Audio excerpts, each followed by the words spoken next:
سیدنا سعد نے گزارش کی تھی، یا رسول اللہ صلی اللہ علیہ وسلم ادعو اللہ ان اکون مستجاب الدعوات.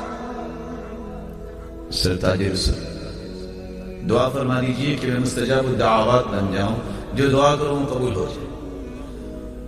آپ نے دعا تو ہوتی تو صرف اس صحابی کے بارے میں ہوتی، آپ نے پوری امت کو سبق دے دیا. فرمایا اطب مطعمک تکن مستجاب الدعوات، اپنا لقمہ حلال کر لو، جو بولو گے تیرا رب پورا کر دے.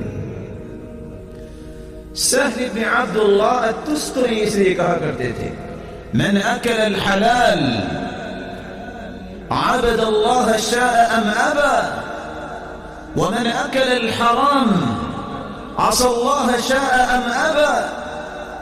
جو حلال کھاتا ہے وہ چاہے نہ چاہے اس کی ڈائریکشن ہمیشہ درست رہتی ہے، جو حرام کھاتا ہے وہ چاہے نہ چاہے وہ گناہ میں ہی لگا رہتا ہے.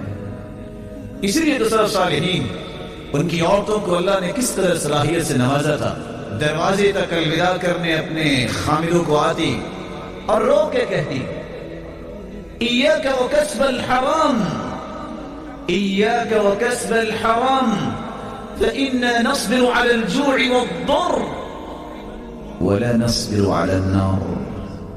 سنو، گھر سے باہر جا رہے ہو حرام سے بچنا.